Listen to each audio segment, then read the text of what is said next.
अस्सलामु अलैकुम वरहमतुल्लाह।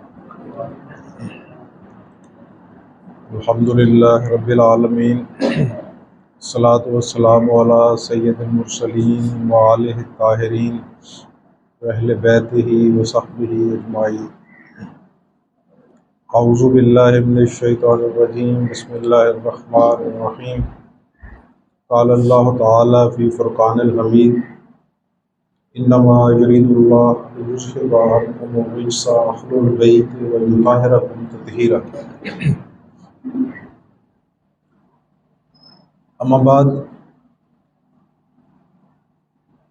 ये जो आयत आपके गोश गुजार करने का शर्फ हासिल किया है, कुरान करीम की बहुत मारूफ आयत है। इसको आया तत्हीर के नाम से भी मौसूम किया जाता है। ऐ महबूब सल्लल्लाहु अलैहि वसल्लम, अल्लाह तो बस ये चाहता है आपको और आपके अहले बैत को हर नजासत से पाक रखे। ये बात जहन में रखिए कि अल्लाह जो चाहता है उसके लिए उसे इंतज़ार नहीं करना पड़ता, उसे किसी मुशावरत की ज़रूरत पेश नहीं आती, उसे किसी वसीला की ज़रूरत पेश नहीं आती। वल्लाहु गालिबुन अला कुन फयकून, वो जिस चीज़ का इरादा करता है वो हो जाता है। उसने कहा हो जा, उसने कहा होती रह, सो वो हो रही। वल्लाहु गालिबुन अला, हर चीज़ के ऊपर उसका अमर गालिब है। जब अल्लाह ने ये चाहा कि ऐ महबूब सल्लल्लाहु अलैहि वसल्लम आप और आपके अहलुल बैत को हर नजासत से पाक रखे,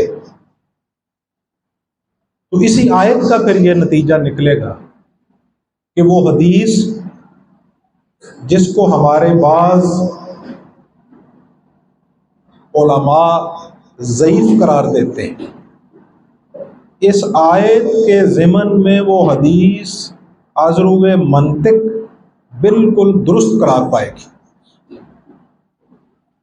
वो हदीस ये है कि रसूलुल्लाह सल्लल्लाहु अलैहि वसल्लम ने इरशाद फरमाया कि मेरा नस्ब पाकीज़ा है और मेरा नूर पाक बतनों से होते हुए मेरे वालिदैन के बतन तक पहुंचा।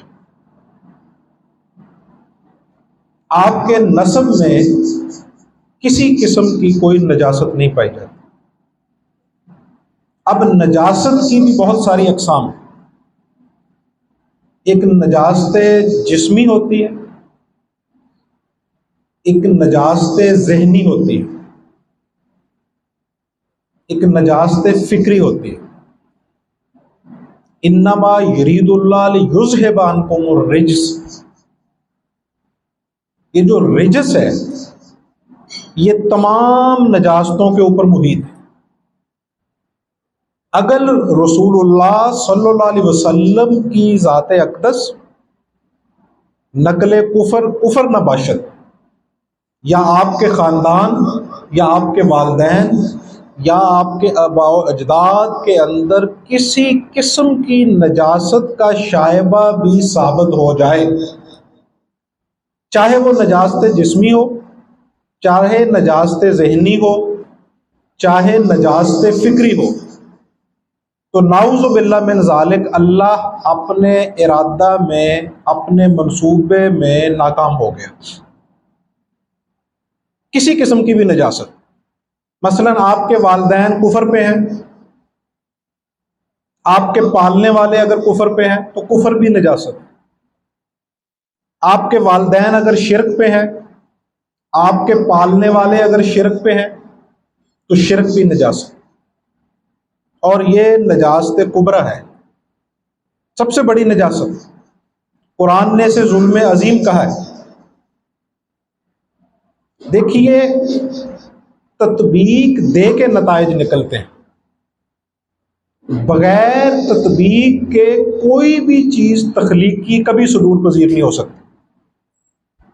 शायरी हुस्न तरतीब का नाम है, खताबत हुस्न बयान का नाम है, हुस्न ज़ाहिरी अज़ाओ ज्वारे की तरतीब का नाम है। अज़ाओ ज्वारे के अंदर जितना नज़म होगा उतना ही हुस्न शाहकार होगा। तो बगैर तत्बीक के नताइज नहीं निकलते।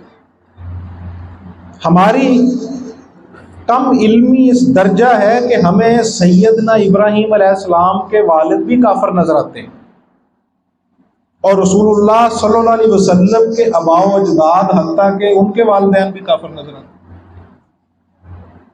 हालांकि उस जमाना को हम जमाना फतरत कहते हैं। जमाना फतरत ये ते के साथ होता है, फतरत, फितरत तोए के साथ, फतरत ते के साथ।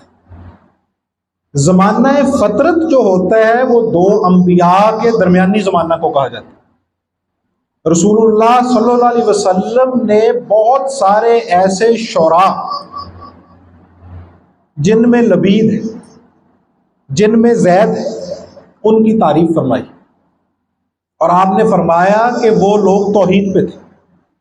हैरत है कि जैद जैसा शायर भी तौहीद पे उसको मान लिया, लबीद जैसा शायर उसको तौहीद पे भी मान लिया। हत्ता के हातिम ताई की बेटी जब मदीना में कैद होके रसूलुल्लाह सल्लल्लाहु अलैहि वसल्लम की खिदमत में हाजिर हुई तो उसने कहा कि या नबी अल्लाह, मैं एक सरदार की बेटी हूँ, चुनांचे मेरे साथ मुआमला मेरे स्टेटस के मुताबिक किया जाए। अगरचे मैं गुलाम हूँ, कैदी हूँ, लेकिन मैं एक सरदार की बेटी हूँ। आप मुतवज्जो हुए तो उसने कहा कि ये याद रखिए कि मैं हातिम ताई की बेटी हूँ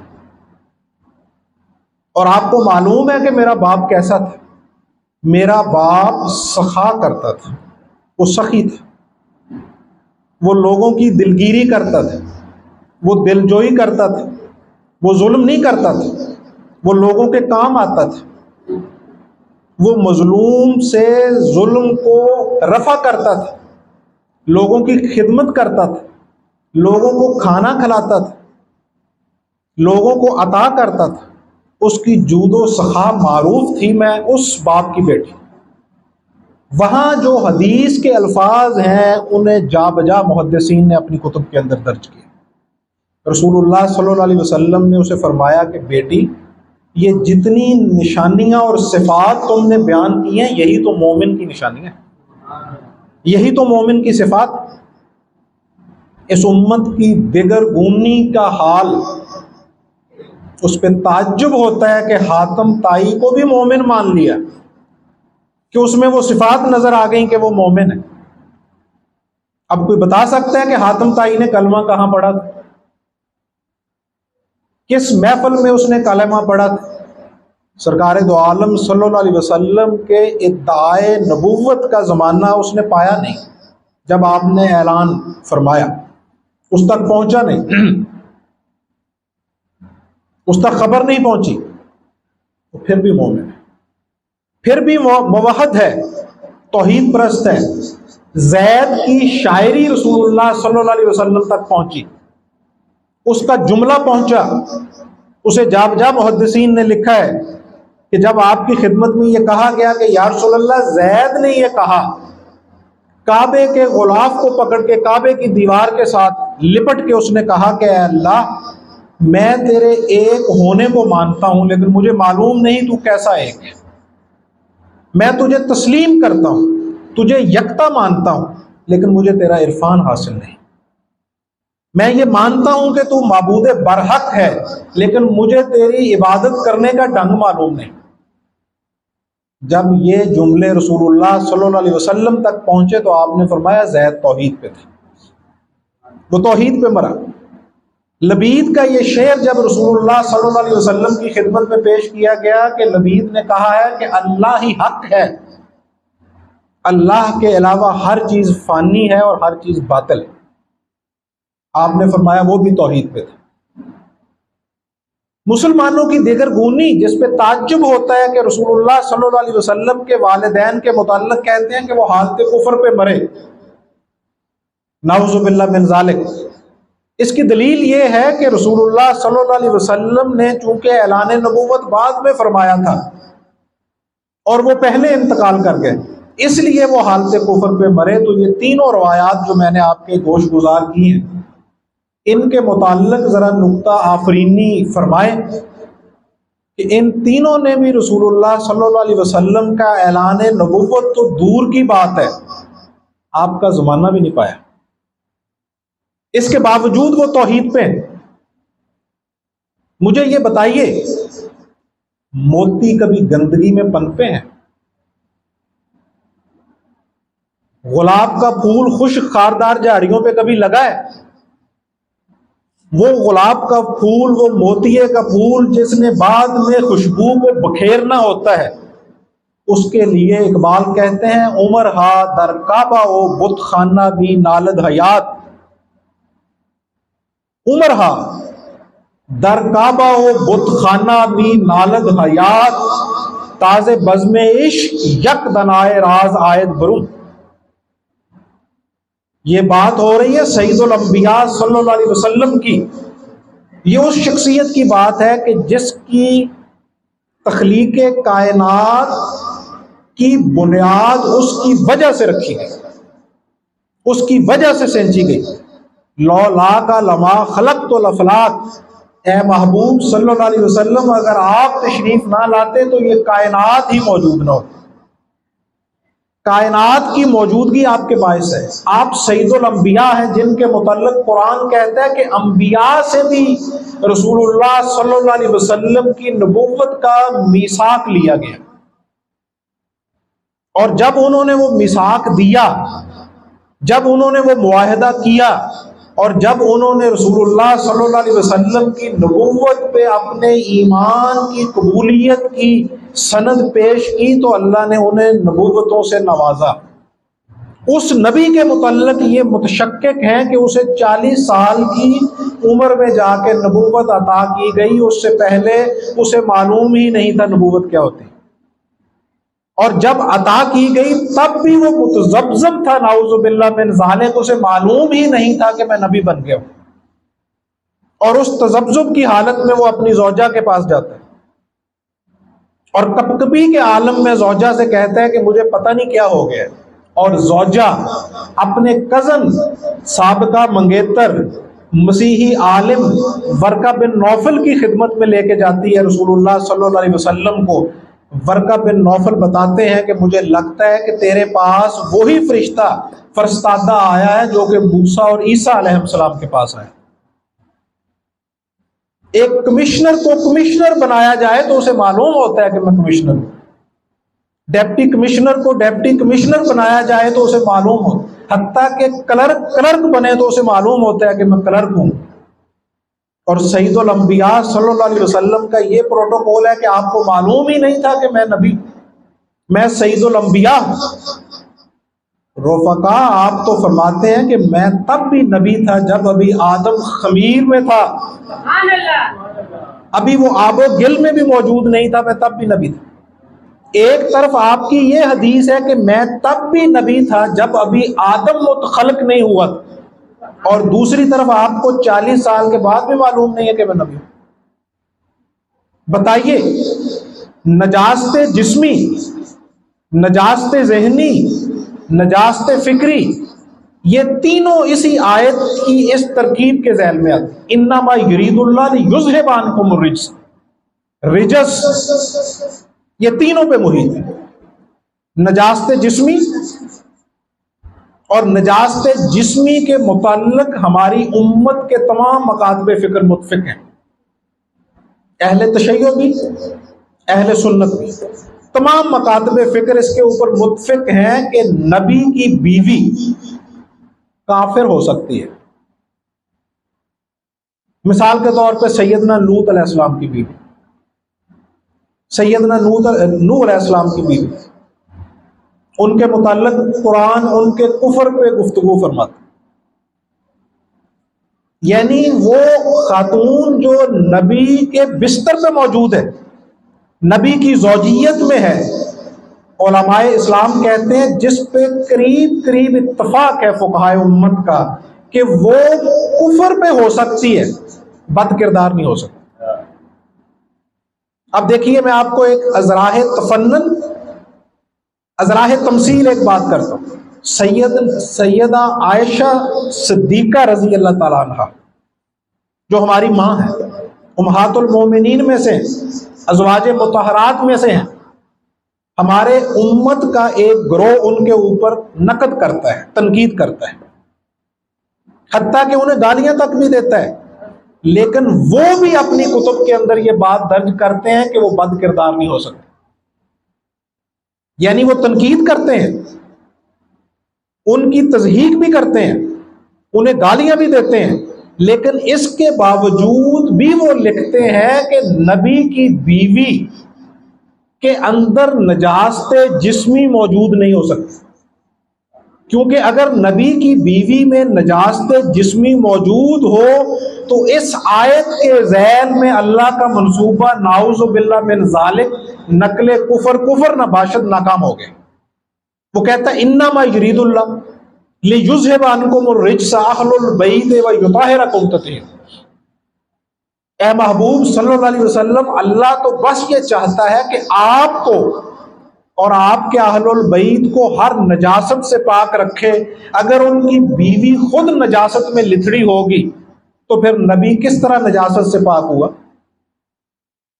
वो तो हर वक्त उसके साथ है, उसके बिस्तर पे भी मौजूद है, उसके साथ जिस्मानी ताल्लुक भी है, उसके साथ समाजी ताल्लुक भी है, तो फिर नजासत से तो वो पाक ना हुआ। अब मुझे बताइए कि अल्लाह बीवी के हवाला से भी इस दर्जा मोहतात है कि नबी को नजास्त जिस्मी से पाक रखने की वजह से वो नबी की बीवी को भी बद किरदार नहीं होने देता।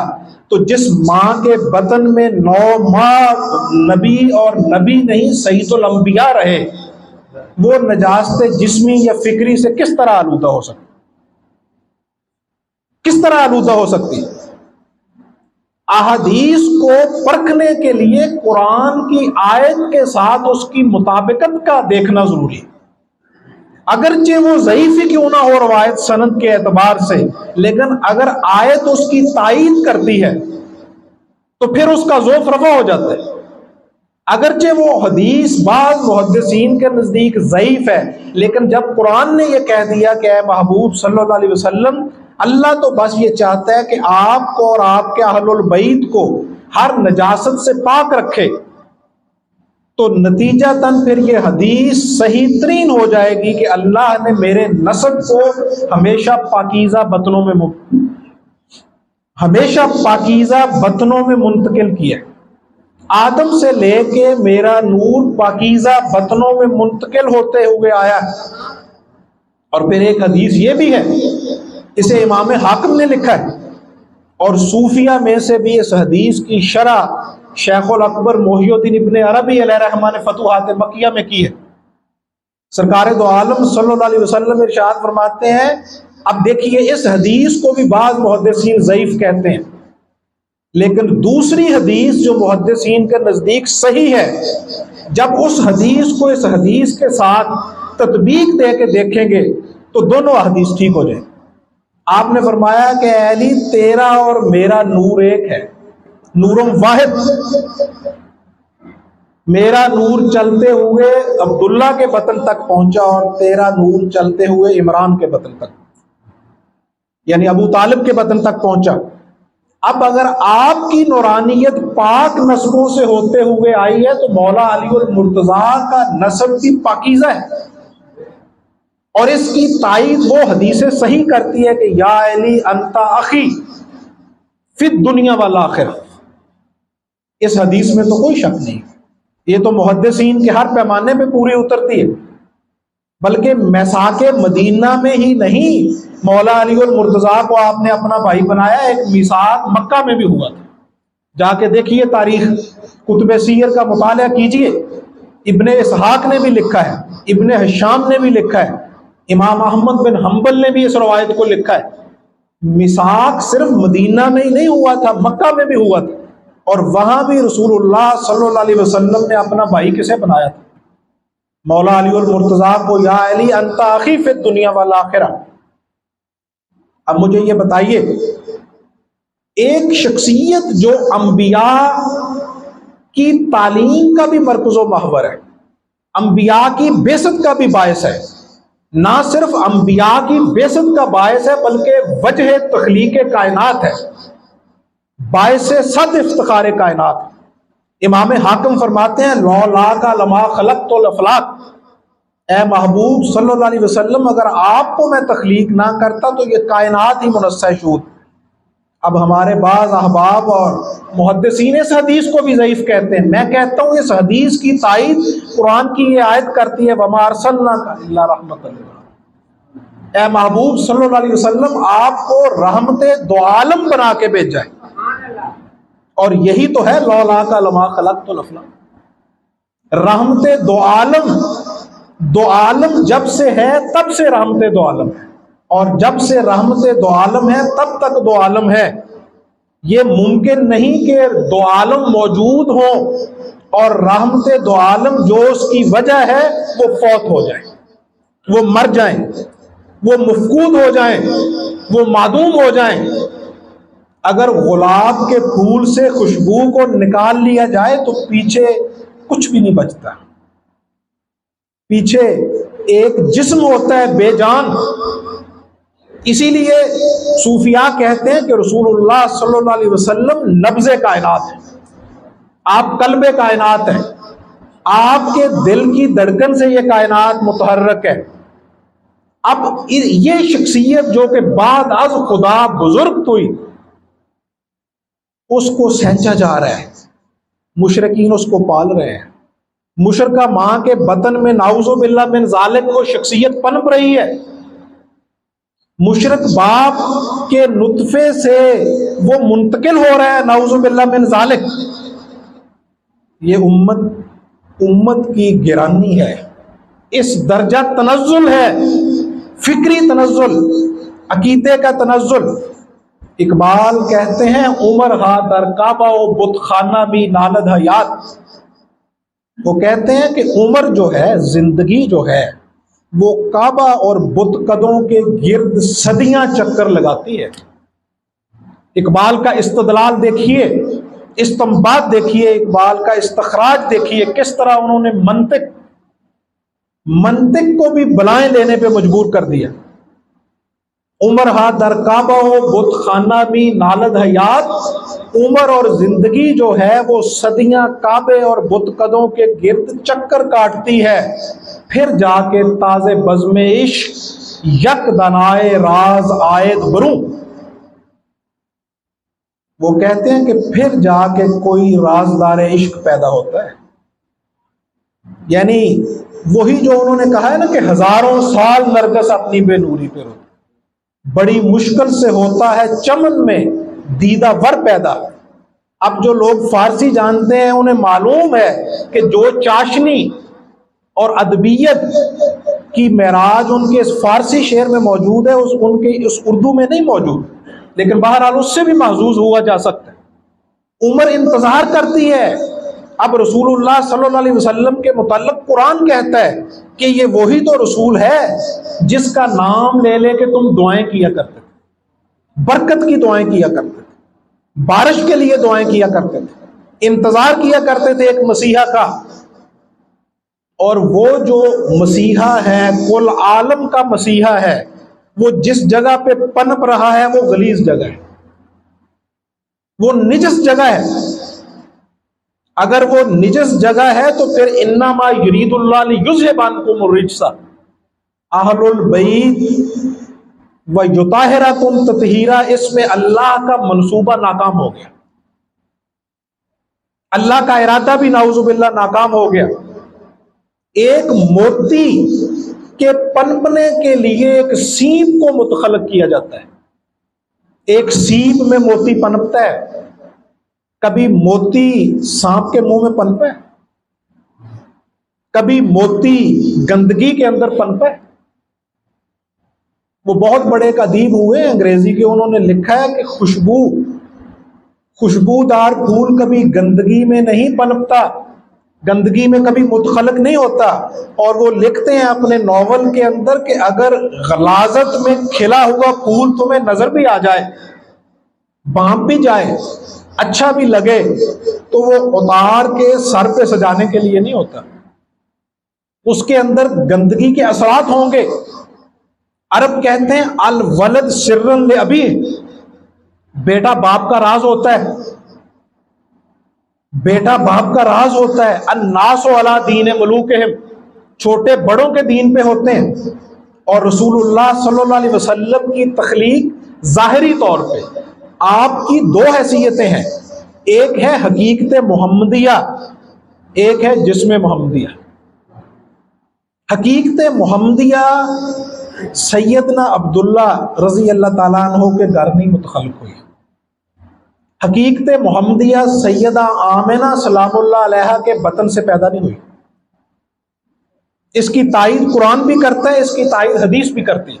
जब आपसे पूछा गया कि या रसूलल्लाह सल्लल्लाहु अलैहि वसल्लम आप कब से नबी हैं, तो आपने फरमाया मैं उस वक्त भी नबी था जब अभी आदम आबो गिल के दरमियान में था। बताया जाए कि तब सैयदना अब्दुल्ला कहाँ थे, सैयदा आमिना सलामुल्लाह अलैहा कहाँ थी, उनका निकाह कहाँ हुआ था। यह है हकीकत मोहम्मदिया, और यही है वमा अरसलना का इल्ला रहमतल लिल आलमीन की हकीकत के महबूब आप दो आलम के लिए रहमत है। और यह हकीकत मोहम्मदिया है जिसका फैज कायनात के जर्रे जर्रे में मौजूद है। और ये कायनात हकीकत मोहम्मदिया और रहमत मोहम्मदिया की मरहून मिन्नत है। और एक है जिस्म मोहम्मदिया, वो मुतखल्लिक हुआ है, वो मुतशक्किल हुआ है, वो पैदा हुआ है। और उसने ऐलान किया है, क्योंकि ये हदीस साबित करती है कि आप 40 साल के बाद नबी नहीं बने। आप तब भी नबी थे जब अभी आदम भी पैदा नहीं हुए थे। आपने 40 साल के बाद उसका ऐलान फरमाया है। मुझे ये बताया जाए कि अल्लाह ने कायनात को बनाया, तख्लीक फरमाया, कुन कहा, फायाकून हो रहा है, ये माज़िये इस्तमरारी है, कुन हो जा, कुन हो जा, और फायाकून हो गया। सूफिया फरमाते हैं कि इससे बात नहीं बनती कि हो गया, क्या आप वो मुअत्तल है? कुन हो जा, फायाकून हो रहा है, उसके कहे पे हो रहा है। वो मुतसर्रिफ फिल अमूर है, मुतसर्रिफ हकीकी है। वल्लाहु गालिबुन अला, जिस तरह अल्लाह का इरादा कायनात में से निकाल दिया जाए तो ये कायनात फौरन मादूम हो जाएगी, इसी तरह अगर रसूलुल्लाह सल्लल्लाहु अलैहि वसल्लम की रहमत निकाल दी जाए तो ये कायनात मफकूद हो जाए, ये खत्म हो जाए। अच्छा, अल्लाह कायनात को खल्क करने से पहले अल्लाह नहीं था? क्या अल्लाह कायनात को तख्लीक करने से पहले रब नहीं था?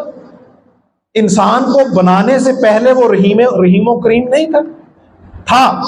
इसी तरह 40 साल से पहले भी आप नबी थे, और आप जानते थे। ये वही तज़ादात हैं जिनको हल करना जरूरी है, वरना बहुत मसाइल पैदा होंगे। रसूलुल्लाह सल्लल्लाहु अलैहि वसल्लम तो बेखबर है, उन्हें मालूम ही नहीं है कि मैं नबी हो गया हूं। वर्का बिन नौफल उन्हें बताते हैं कि आप नबी हो गए, जबकि कुरान हमें बताता है कि फरिश्तों को खबर ना थी और उन्हें खबर दी आदम ने, और आदम को मानून किया अल्लाह ने और मौसूम किया अस्माकुल्लाह से, अस्माए कुल्ली से। फरिश्तों से कहा तुम बताओ, उन्होंने कहा हम नहीं जानते। आदम से कहा तुम बताओ, और आदम ने जब बताया तो फरिश्ते सजदा में गिर गए, और जिसने सजदा से इनकार किया वस्तकबर व काना मिनल काफिर, जिसने तकब्बुर किया वो काफिरों में से हो। ये भी माज़ी इस्तमरारी हो रहा है, यानी आज भी जो मकामे आदम का इनकार कर रहा है वो काफिरों में से हो रहा है। मकाम आदम का इनकार करने वाला काफरों में से है, और हजरत आदम को लाइल्म मानने वाला कुरान के नजदीक जाहिल है। और जो फख्रे आदम है, जो सईदुल अंबिया है, उनके इल्म की नफी करना वो कहां ले जाएगा इंसान? जब एक सीप के अंदर मुतशक्ल होता है मोती, एक मोती को बगैर सीप के मुतखलक नहीं करता अल्लाह। गुलाब का जो फूल है उसकी तखलीक के लिए इंतजार करना पड़ता है, गुलाब के पौधे खूने जिगर एक करना पड़ता है, और गुलाब का जो पौधा है उसके इंतजार का नतीजा होता है गुलाब का फूल।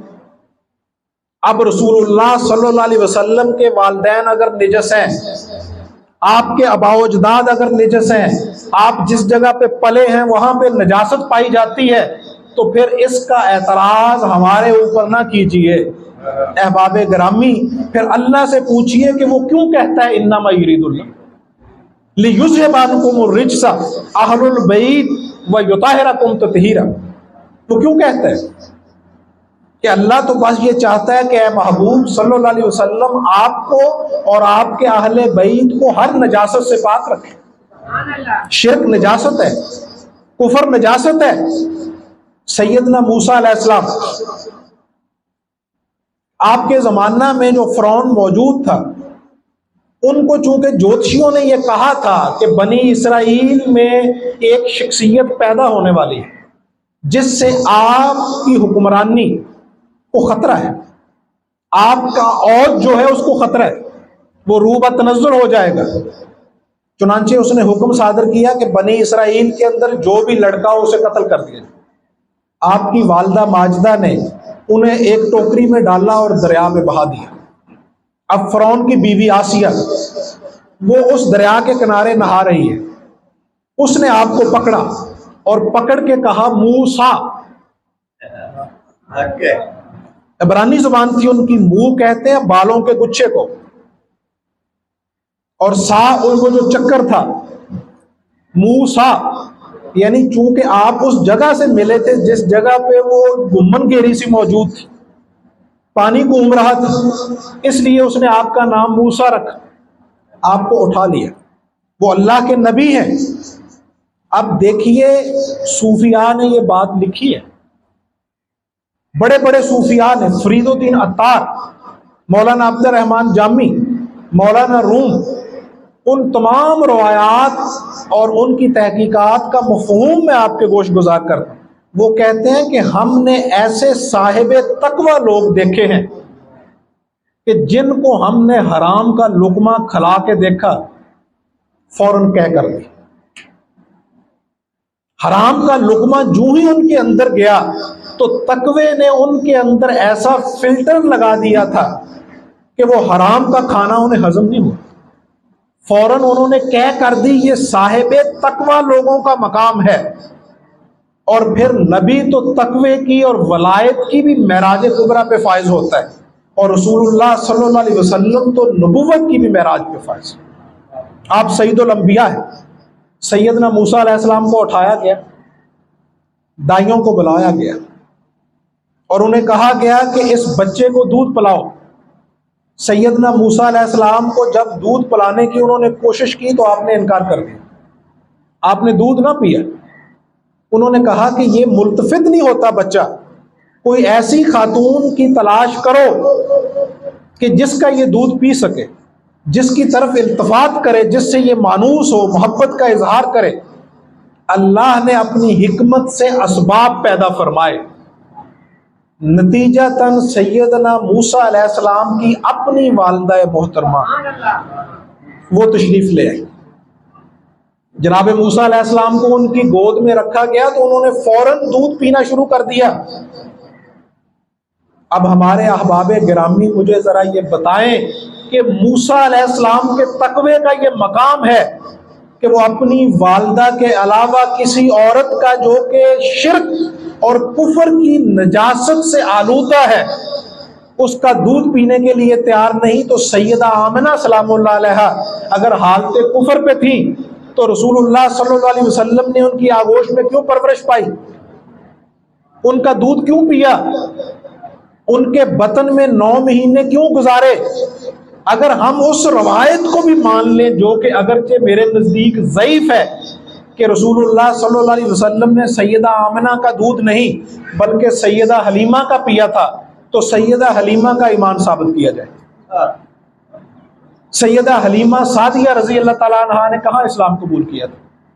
किस महफिल में उन्होंने कलेमा पढ़ा था? कहाँ ऐलान ईमान किया था, इजहार ईमान किया था? उनका ईमान भी साबित नहीं है, उनका दूध क्यों पिया?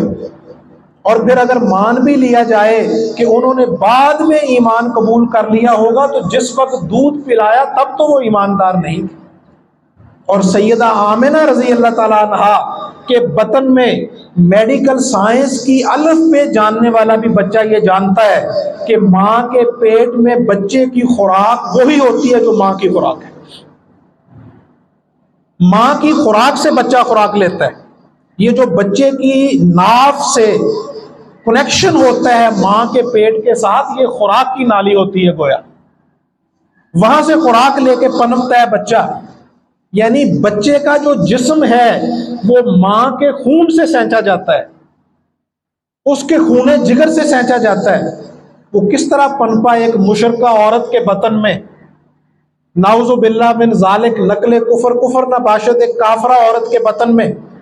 सैयदना मूसा अलैहिस्सलाम ने एक काफिरा और मुशरका औरत का दूध पीना कबूल नहीं किया, और रसूलुल्लाह सल्लल्लाहु अलैहि वसल्लम सैयदना अब्दुल्ला रजी अल्लाह ताला अन्हो के बतन से, जो कि नाउज़ु बिल्लाह मिन ज़ालिक काफिर और मुशरिक, सैयदा आमिना के बतन की तरफ मुंतकिल हुए। जबकि अल्लाह फरमाता है कि ए महबूब, आपको अल्लाह ने हर नजासत से पाक कर दिया, चाहे वो नजासत जिस्मी है, फिक्री है या जहनी है।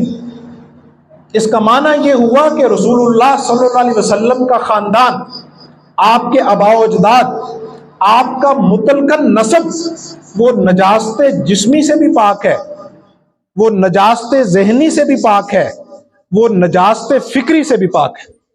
उनके अंदर ना शिर्क की अलाइश है, ना उनके अंदर कुफर की अलाइश है, वो तमाम से पाक है। अब आगे बढ़िए, ये रसूलुल्लाह सल्लल्लाहु अलैहि वसल्लम के वालिदैन है, उसके बाद आपको किसने पाला? मुझे ये बताया जाए कि अगर ऐलाने नबुव्वत के बाद भी अहकामात मुतय्यन किए गए हैं, अहकामात का सुदूर हुआ है कि जी जनाबे अबी तालिब ने आपको पहले पाला, आपकी पहले परवरिश की, आपकी घरदारी पहले की, आपकी तीमारदारी पहले की, आपको खिलाया पिलाया पहले, ऐलाने नबूवत के बाद की बात कीजिए, तो मुझे ये बताया जाए कि क्या नबी के मकाम व मर्तबा के लिए ये रवा है कि नबी ऐलाने नबूवत से पहले भी किसी गलाजत से आलूदा हो? रसूलुल्लाह सल्लल्लाहु अलैहि वसल्लम के मुताल्लिक तो ये रवायत सिहा सित्ता की है कि बचपन में एक दफा बच्चों ने खेलते हुए कहा रसूलुल्लाह सल्लल्लाहु अलैहि वसल्लम से कि आए खेल लें। और खेल क्या थी? खेल ये थी कि कपड़े उतार के खेलना है, नंगे खेलना है। अभी बच्चों ने ये बात कही, सरकारे दो आलम सल्लल्लाहु अलैहि वसल्लम हालते ज़ाहिरी के एतबार से अभी सिगर सिनी से ममलू थे। ज़ाहिरी तौर पे अगर अभी आपकी उम्र कम थी, कम सिनी थी, इसके बावजूद अल्लाह ने उन तमाम बच्चों पे नींद का गलबा तारी कर दिया। आपको इस अलाइश से भी आलूदा नहीं होने दिया कि आप कपड़े उतारें। क्या आप ये मानने के लिए तैयार हैं कि आपने ऐलान नबूवत से पहले कभी शराब नोशी की हो, कभी आपने बुतों की परस्तिश की हो? हजरत अबू बकर रजी अल्लाह ताला अन्हो के मुताल्लिक तो ये कहते हैं कि उलमाए अहले सुन्नत का ये मुतफिका अकीदा है कि हजरत अबू बकर रजी अल्लाह ताला अन्हो को अल्लाह ने ईमान की दौलत से मुशर्रफ होने से पहले भी बुत परस्ती से महफूज रखा। हजरत अबू बकर रजी अल्लाह ताला अन्हो का मकाम अपनी जगह पे, लेकिन हजरत अबू बकर का मकाम क्या, अंबिया भी रसूलुल्लाह सल्लल्लाहु अलैहि वसल्लम के कदमों की खाक जैसे। मैं अंबिया की तज़हीक नहीं कर रहा, लेकिन हर मर्तबा अज़ वजूद हुक्म दारत गर फ़र्क़े मरातब न कूनी ज़िंदगी, हर मर्तबे का जुदा मुकाम है, फ़र्क़े मरातब न करना ज़िंदगियत है। अंबिया की नबूवत का जहाँ पे इख्तिताम होता है, रसूलुल्लाह सल्लल्लाहु अलैहि वसल्लम की नबूवत की वहाँ से इब्तिदा होती है। जब अंबिया रसूलुल्लाह सल्लल्लाहु अलैहि वसल्लम के मर्तबा के आगे सर झुका के खड़े हैं, तो हज़रत अबू बकर रज़ी अल्लाह ताला अन्हु का मकाम, उसका तकाबुल किया।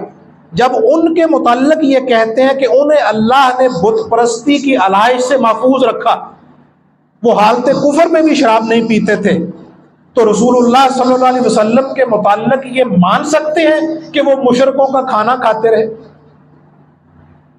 वो मुशरिकों की परवरिश में रहे, वहां परवरिश पाते रहे। ये रवायत हर मुअर्रिख ने लिखी है कमो बेश कि हज़रत अबू तालिब वो शख्सियत हैं कि अपने हाथों से लुक़मे तोड़ तोड़ के रसूलुल्लाह सल्लल्लाहु अलैहि वसल्लम को खिलाया करते थे। हज़रत अलीउल मुर्तज़ा करमुल्लाह वजहुल करीम फरमाते हैं कि आप 3 लुक़मे तोड़ते थे, 1 लुक़मा मुझे खिलाते थे और 2 लुक़मे रसूलुल्लाह सल्लल्लाहु अलैहि वसल्लम के मुंह में डालते थे। ये अबू तालिब है, यानी अबू तालिब जो हैं वो मोहसिन इस्लाम हैं, उनके घर में इस्लाम का पौधा सिंचा गया। अबू तालिब का घर है वो जिसमें रसूलुल्लाह सल्लल्लाहु अलैहि वसल्लम ने ऐलान नबूवत फरमाया। अब मुझे ये बताइए कि एक मुबल्लिग तबलीग करने के लिए तवाइफ का कोठा चुनेगा? एक मुबल्लिग अमर बिल मारूफ के लिए शराब खाना चुनेगा? एक मुवहिद तौहीद का अलम उठाने के लिए बुतकदे की छत पे चढ़ेगा? फकीर के इन तीनों तमासील के ऊपर गौर कीजिए। यानी एक मुवहिद जिसने तौहीद की बात करनी है वो बुतकदे में खड़ा होकर करेगा, बुतों के अंदर करेगा, वो बुतों को गिरा के करेगा, बुतों के सरों के ऊपर पांव रख के करेगा। अगर अबू तालिब मुशरिक थे तो रसूलुल्लाह सल्लल्लाहु अलैहि वसल्लम ने कलमा तौहीद की सदा किस घर में सबसे पहले बुलंद की थी? वो अबू तालिब का ही तो घर था। तारीख आलम इस पे सवाल करेगी कि या रसूलुल्लाह सल्लल्लाहु अलैहि वसल्लम, आप तौहीद के मुवय्यद हैं, तौहीद के अलम बरदार हैं, आप जिस अबू तालिब के घर से खड़े होके तौहीद का परचम बुलंद कर रहे हैं वो तो खुद मुशरिक है। अबू तालिब को मुशरिक मानने से पहले ये बात समझिए कि अबू तालिब पे जो एतराज होगा वो तो बाद अज़ा होगा, उससे पहले अल्लाह पे एतराज होगा, जो मैंने अभी अर्ज किया कि अल्लाह रसूलुल्लाह सल्लल्लाहु अलैहि वसल्लम को नजासत से पाक नहीं रख सका। सैयदा आमिना इनके नज़दीक काफिरा है, सैयदना अब्दुल्ला इनके नज़दीक काफिर, सैयदना अबू तालिब इनके नज़दीक काफिर और मुशरिक, पूरे का पूरा घराना काफिर, नाउज़ुबिल्लाह मिन ज़ालिक, नक़्ल कुफर ना बाशिद। तो अल्लाह रसूलुल्लाह सल्लल्लाहु अलैहि वसल्लम को नजासत से किस तरह पाक रख सका? आप पैदा हो गए, ऐलान नबुव्वत तक अबू तालिब की आगोश में परवरिश पाई, शेब अबी तालिब में मासूर रहे अबू तालिब के साथ, अल्लाह फिर नजासत से पाक नहीं रख सका। आपने ऐलान नबुव्वत फरमाया अबू तालिब के घर से, तौहीद का परचम बुलंद किया अबू तालिब के घर से, अल्लाह फिर नजासत से पाक नहीं रख सका। अबू तालिब मुशरिक, वहां खाना खा रहे हैं, बिस्तर बिछाते थे अबू तालिब। अब ये कहते हैं कि ये चचा की भतीजे से मोहब्बत है। कौन सा चचा है जो अपने भतीजे के साथ अपने बेटे से बढ़ के प्यार करे? भतीजे से बहुत प्यार होगा, बेटे से बढ़ के नहीं होता। अली के बिस्तर पे सरकारे दो आलम को लिटाते थे और उनके बिस्तर पे अली को लिटाते थे और कहते थे अगर मुबादा हमला हो तो मेरा बेटा शहीद हो जाए मुस्तफ़ा के ऊपर। अबू तालिब तो तब भी मोमिन थे जब कोई भी मोमिन नहीं था, अभी कोई भी मोमिन नहीं हुआ था, अबू तालिब तब भी मोमिन थे। किस तरह मोमिन थे? उनका खुतबा देखिए उठा के, सैयदा खदीजातुल कुबरा सलामुल्लाह अलैहा का जो निकाह है रसूलुल्लाह सल्लल्लाहु अलैहि वसल्लम के साथ, वो किसने पढ़ाया? वो अबू तालिब ने पढ़ाया। हर तारीख दान ने ये बात लिखी, हर सीरत नगार ने ये रवायत दर्ज की, वो अबू तालिब ने पढ़ाया। क्या अल्लाह इतना भी एहतमाम नहीं कर सका इस आयत के तहत कि रसूलुल्लाह सल्लल्लाहु अलैहि वसल्लम सईदुल अंबिया का निकाह एक मुशरिक पढ़ा रहा है, अल्लाह रोक नहीं रहा? मूसा अलैहिस्सलाम के लिए अल्लाह ने यह एहतमाम किया कि उनकी वालदा के लिए सबब पैदा किया और वो फ़िरौन के दरबार में पहुंच गई उन्हें दूध पिलाने के लिए। और यहां मुशरक निकाह पढ़ा रहे हैं और अल्लाह पढ़ने दे रहे हैं। सैयदुल अंबिया का निकाह सैयदा खदीजातुल कुबरा, जो सैयदा फातिमा सलामुल्लाह अलैहा की वालिदा माजिद है। और फातिमा कौन? आपने फरमाया मेरे जिगर का टुकड़ा है। उनकी माँ ताहिरा तैयबा खदीजातुल कुबरा सलामुल्लाह अलैहा, उनका निकाह एक मुशरिक पढ़ रहे हैं। और शिरक कुरान कहता है निजस है, और अल्लाह कहते हैं नजासत से दूर रखा। और वो खुतबे के लफ्ज क्या हैं? मैं तारीफ करता हूं उस अल्लाह की जिसने हमें नवाजा इस रसूल सल्लल्लाहु अलैहि वसल्लम की वजह से, इस मुस्तफ़ा की वजह से। और ये मुस्तफ़ा वो है जिनके वसीला से हमें रिज़्क़ अता होता है। ये मुस्तफ़ा वो है जिनके वसीला से बारिशें बरसती हैं। ये मुस्तफ़ा वो हैं जिनकी वजह से हम पे रहमत उतरती है। सैयदा खदीजातुल कुबरा के साथ सरकारे दो आलम सल्लल्लाहु अलैहि वसल्लम का जब निकाह हुआ तो आपकी उम्र कितनी थी? कम से कम की रवायत 21 साल की है और ज्यादा से ज्यादा की रवायत 25 साल की है। और एक शुजूज रवायत जो मुफरद है वो 28 की है।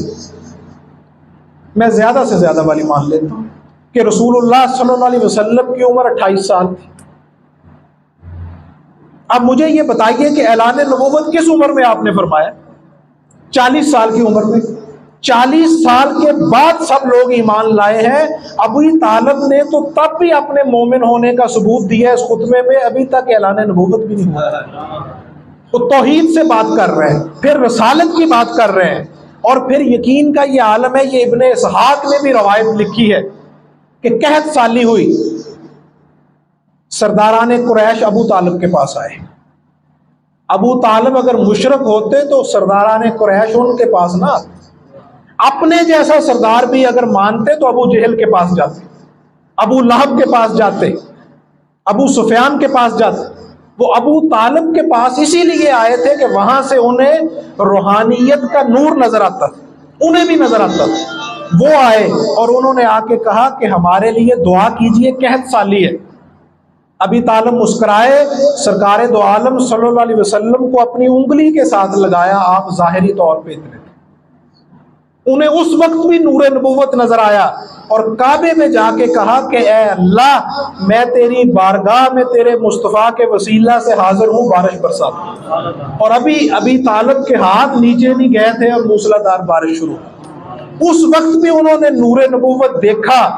अबी तालिब ने जब अभी ऐलान नबूवत भी नहीं हुआ था, फिर आइए चले मान लिया कि ये ऐलान नबूवत से पहले आपने निकाह किया। ऐलान नबूवत के बाद आपने फरमाया कि मैं अपने चचा, कब फरमाया? फतह मक्का के मौका में आपने फरमाया कि मैं अपने चचा अब्बास का खून मुअत्तल करता हूं। दौरे जahलियत की बात थी, दौरे जahलियत के कानून को आपने मुअत्तल कर दिया। मैं मानता हूं कि इमाम अबी तालिब को जेरे बहस लाते हुए निकाह सैयदा खदीजातुल कुबरा का वाकया ऐलान नबूवत से पहले का है। कोई एक रवायत दिखाई जाए जिसमें आप सल्लल्लाहु अलैहि वसल्लम ने फरमाया हो कि मेरा चूंकि निकाह एक मुशरिक ने पढ़ा था, अब चूंकि ऐलान नबूवत हो चुका है, इस्लाम के कवानीन वाज़े हो चुके हैं, अब मैं उस निकाह को मनसूख करता हूँ और अपना निकाह दोबारा से पढ़ाता हूँ। कोई एक रवायत मौजूद है? सैयदा खदीजातुल कुबरा का निकाह पढ़ाना इस बात का सबूत है कि अबू तालिब मोमिन थे, अल्लाह ने उन्हें नजासत से पाक रखा। फिर उस निकाह को कायम रखना इस बात का सबूत है कि वो निकाह बिल्कुल दुरुस्त था। आप बताइए, आप किसी काफिर से, किसी मुशरक से, काफिर और मुशरक छोड़िए, किसी बद किरदार शराबी से निकाह पढ़वाना पसंद करेंगे? या आपकी ख्वाहिश होगी कि किसी अल्लाह के नेक बंदे से निकाह पढ़वाएं, किसी वली अल्लाह से निकाह पढ़वाएं? सैयदुल अंबिया सल्लल्लाहु अलैहि वसल्लम का निकाह एक मुशरक से पढ़वा रहे। आप देखिए अबू तालिब का ईमान या अदम ईमान, ये तो बाद की बात है।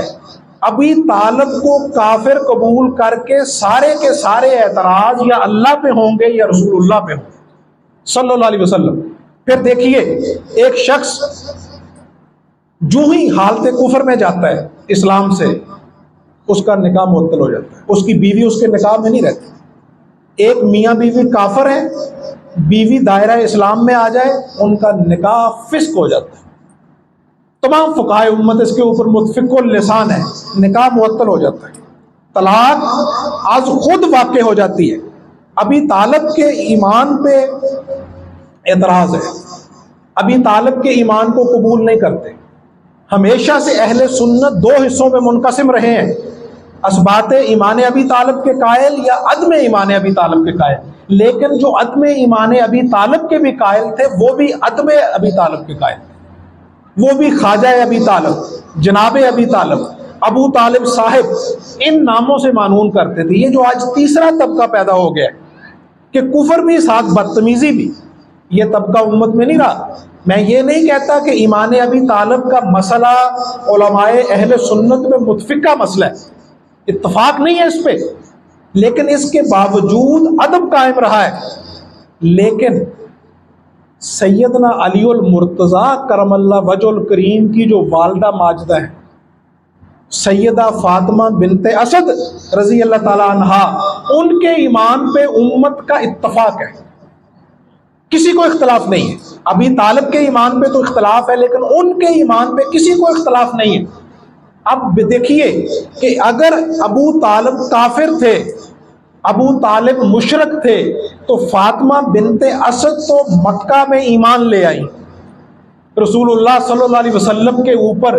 तो तब रसूलुल्लाह सल्लल्लाहु अलैहि वसल्लम ने क्या ये कहा कि अब तेरा अबी तालिब के साथ निकाह फिस्क हो गया, अली अपने बाप से कह कि तू इसके साथ अब कोई किसी किस्म का ताल्लुक नहीं रख सकता। कोई एक रवायत पेश की जाए, कुतुबे रवायत अहादीस के मजमुआ से, तवारीख के मजमुआ से, कि फातिमा बिनते असद का निकाह मुअत्तल ना करना भी इस बात का गमाज़ो अकास है और तायीद करता है कि रसूलुल्लाह सल्लल्लाहु अलैहि वसल्लम के नज़दीक और सहाबा के नज़दीक अबी तालिब मोमिन बरहक थे। और ये ज़ईफ़ रवायत बयान करते हैं कि रसूलुल्लाह के पास सल्लल्लाहु अलैहि वसल्लम के पास मौला अलीउल मुर्तज़ा आए और उन्होंने आके कहा कि या रसूलुल्लाह, आपका चचा मर गया है अबी तालिब। पहले तो एक बेटा बाप के मुतल्लिक़ ये ज़ुबान नहीं इस्तेमाल कर सकता, और फिर रसूलुल्लाह ने कहा अच्छा मर गया है तो जाओ दफना दो, जा दब दे जाके उनको। मुझे ये बताइए कि क्या ये इखलाके मोहम्मदी सल्लल्लाहु अलैहि वसल्लम का मज़हर है? वो इखलाके मोहम्मदी जो अब्दुल्ला इब्ने अबई की कब्र में अपनी चादर अता कर रहे हैं, हालांकि वो मुनाफिकीन का सरदार है। अब्दुल्ला इब्ने अबई के बेटे की तालीफ़े कल्ब के लिए आपने अपनी चादर अता की कि उसकी कब्र में ये बिछा दी जाए, और उसके जनाजे में गए। वो अलग बहस है, मैं उस पर तफसीलन कभी बात करूंगा कि मुनाफिकीन की बख्शिश क्यों नहीं है। एक मुनाफिक की तालीफ़े कल्ब हो रही है, ये इखलाके मोहम्मदी है। जिस चचा ने आपको पाला, हाथों से नवाले खिलाए, अपने बेटों के बिस्तर तब्दील करता रहा, मुकातिया किया खानदान के साथ, शेब अबी तालिब में मासूम रहा, आपका ये इखलाक है कि आप फरमाएं कि जाओ उसे दफन कर दो? ये रवायत ज़ईफ़ है। इमाम हाकिम ने मुस्तदरक में ये रवायत दर्ज की है। आपसे ये कहा गया कि अबी तालिब इंतकाल फरमा गए, आप उनके कफन दफन में खुद शामिल हुए, ना सिर्फ शामिल हुए बल्कि उनके जनाजे के साथ चलते हुए गए। और ये एतराज़ किया जाता है कि अबी तालिब का जनाजा नहीं पढ़ा गया, तो जनाजा तो सैयदा खदीजतुल कुबरा का भी नहीं पढ़ा गया। उस वक्त तो अभी जनाजे का हुक्म ही सादर नहीं हुआ। सरकार दो आलम की एक ज़ौजा सैयदा खदीजा के बाद उनका इंतकाल हुआ, उनका भी जनाजा नहीं पढ़ा। मक्का में जितने सहाबा और सहाबियात का इंतकाल हुआ, किसी का भी जनाजा नहीं पढ़ा गया। अबी तालिब का नहीं पढ़ा गया तो सैयदा खदीजतुल कुबरा का भी नहीं पढ़ा गया। और दूसरी बात, ये जो नमाज जनाजा है, इनके मोहताज नहीं है अबी तालिब और सैयदा खदीजतुल कुबरा। एक शहीद का ये प्रोटोकॉल है कि आप उसको कफन भी ना दें, उसको नहलाएं भी ना, तो वो फिर भी जनती है। फकत एक शहीद का ये स्टेटस है कि वो सीधा जन्नत में जाता है, बाकी सब बरज़ख में जाते हैं और वहां पे जाके इंतजार करते हैं। और आखिरी बात करके इस गुफ्तगू को समेटता हूं, इमाम बुखारी की जो रवायत ये बयान करते हैं कि जी रसूलुल्लाह सल्लल्लाहु अलैहि वसल्लम ने फरमाया हजरत अबी तालिब से, जब कि वो हालत मर्ग में थे, बीमार थे, कि चचा कलमा पढ़ लो, तो उन्होंने कहा मैं अपने आबा व अजदाद के दीन पे हूँ। ये बुखारी की रवायत बयान की जाती है कि वो हालत कुफर में मरे। इस रवायत के 3 तुरक हैं। जितने भी कुतुब हदीस का मजमूआ है, एक सईद इब्ने मुसय्यब का तुरक है, उनकी रवायत, एक अब्दुल्ला इब्ने अब्बास की रवायत है, एक हजरत अबू हुरैरा की रवायत है। मुहद्दिसीन के नज़दीक हदीस को परखने के बहुत पैमाने हैं, 36 अक़साम है हदीस की। उनमें से हदीस की एक किस्म है जिसको मुरसल कहा जाता है। मुरसल वो किस्म है हदीस की जिसमें सनद में कमज़ोरी पाई जाती है, और वो कमज़ोरी ये होती है कि रावी या तो वाक़े के वक्त मौजूद नहीं होता, या जिससे रवायत करता है उससे उसकी रवायत साबित नहीं होती, समा साबित नहीं होता। इसको कहते हैं हदीस मुरसल, और ये ज़ईफ़ के ज़ैल में आती है। ये तीनों तुरक इस रवायत के ज़ईफ़ है, ये मुरसल है। सुनिए किस तरह मुरसल है। अब्दुल्ला इब्ने अब्बास, जब सरकार दो आलम सल्लल्लाहु अलैहि वसल्लम का वसाले ज़ाहिरी हुआ है, उस वक्त उनकी उम्र मुबारक 15 साल थी। अब 15 में से 2 रवायतें, एक में कि 13 साल थी, एक में 15 साल। मैं मुखालिफीन को स्पेस देते हुए 15 साल वाली रवायत कबूल कर लेता हूँ। मक्का में सरकार दो आलम सल्लल्लाहु अलैहि वसल्लम कितना अरसा रहे? 13 साल। मदीना में कितना अरसा रहे? कमोबेश 10 साल। 15 से 10 निकालिए, पीछे कितने बचे? 5 साल। अब 1 साल वहां पे वो गुजरा है जिसको आमुल हुज़न कहते हैं, हजरत अबू तालिब के इंतकाल के बाद। अब 5 में से 1 और निकालिए, पीछे बचते हैं 4 साल। 4 साल का बच्चा किस तरह रवायत करेगा हदीस? ये हदीस मुरसल है, ज़ईफ़ है। इसकी बुनियाद पे इतना बड़ा फैसला करना कि कुफर का फतवा सादर कर दिया जाए, ये मुहद्दिसीन के असूल के खिलाफ। हजरत अबू हुरैरा रज़ी अल्लाह तआला अन्हु, उम्मत के तमाम उलमा, मुहद्दिसीन, मुअर्रिखीन इस बात पे मुत्तफ़िक़ हैं कि हजरत अबू हुरैरा फ़तह खैबर के मौका पे दायरा ईमान में आए, वो तब मौजूद ही नहीं थे। अब उनके लिए ये ज़रूरी है कि अगर वो ये रवायत करें तो दरमियान में एक और सहाबी हो जो ये बताए कि मैं उस वक्त मौजूद था। अब आइए सईद इब्ने मुसय्यब की तरफ। सईद इब्ने मुसय्यब और उनके वालिद, ये दोनों अगर ये कहें कि ये सईद की रवायत है तो फिर भी ये मुरसल है, क्योंकि वो भी फतह मक्का के मौका पे मुसलमान हो गए। और अगर कहा जाए उनके वालिद की रवायत है, वो तो बड़ी उम्र के थे, तो वो भी फतह मक्का के मौका पे मुसलमान हो गए। जिस जमाना की ये बात कर रहे हैं उस वक्त वो हालत कुफर में थे, और काफिर की रवायत कबूल नहीं होती। वो हालत कुफर में थे। हजरत अब्दुल्ला इब्ने अब्बास बच्चे थे, 3 साल के या 4 साल के थे, और हजरत अबू हुरैरा भी हालत कुफर में थे, उस वक्त मौजूद भी नहीं थे। इसलिए ये रवायत नाकाबिल कबूल है, मुरसल है। इसी वजह से बुखारी के सबसे बड़े और मुस्तनद शारे अल्लामा बदरुद्दीन ऐनी ने अपनी शरह बुखारी में ये बात लिखी है कि ये रवायत मुरसल है, ये ज़ईफ़ है। इस रवायत की बुनियाद पे वो कहते हैं कि मुरसल रवायत की बुनियाद पे किसी आम शख्स के कुफर इस्लाम का फैसला नहीं किया जा सकता। कुजा ये कि एक शख्स जिसने रसूलुल्लाह सल्लल्लाहु अलैहि वसल्लम को पाला पोसा, एहसानात किए, जो मोहसिन इस्लाम है, उसके कुफर इस्लाम का फैसला कर दिया जाए। इसलिए ये मुरसल रवायत है। और हमारे ज़माना करीब के मुअर्रिख अल्लामा शिबली नुमानी ने सीरत सरकार दो आलम सल्लल्लाहु अलैहि वसल्लम, सीरत नबी के नाम से जो मानून है, उसके अंदर भी ये लिखा है कि इस रवायत की बुनियाद पे हजरत अबू तालिब के कुफर का फैसला नहीं किया जा सकता। अब सही रवायत सुनिए, वो भी यही रवायत है लेकिन वो सही सनद के साथ है, और वो रवायत इमाम हाकिम ने मुस्तदरक में दर्ज की है कि रसूलुल्लाह सल्लल्लाहु अलैहि वसल्लम तशरीफ़ लाए, और इस रवायत के रावी हजरत अब्बास है जो रसूलुल्लाह सल्लल्लाहु अलैहि वसल्लम के चचा हैं, वो मौजूद हैं। आपने तजदीद ईमान के लिए, जिस तरह आप कहते हो जब कोई इंतकाल करने के वक्त होता है कि पढ़ो कलमा, तजदीद ईमान के लिए, कबूलियत ईमान के लिए नहीं, तजदीद ईमान के लिए आपने फरमाया सैयदना अबू तालिब से कि कलमा पढ़िए। हजरत अब्बास ने कहा कि या रसूलल्लाह, आपके चचा बहुत नहीफ हो गए, उनकी आवाज़ नहीं निकल रही, मैं कान लगा के सुन रहा हूँ कि जो कुछ आपने कहा आपकी तायीद में वो वही कुछ पढ़ रहे हैं, वो कलमा पढ़ रहे हैं। तो बात को यही मैं इख्तिताम की तरफ लेके जाता हूं कि असल में हमारी कौम जो है ये एहसान फरामोश नहीं है, ये मोहसन फरामोश है। ये उन शख्सियात के ऊपर नुक्ताचीनी करती है कि जिनके ऊपर तनकीद का नतीजा ये निकलेगा कि सरकार दो आलम सल्लल्लाहु अलैहि वसल्लम की शख्सियत दागदार होगी और अल्लाह का अख्तियार और तसर्रुफ जो है वो दागदार होगा। अल्लाह तौफीक में इजाफा फरमाए। वमा अलैना इल्लल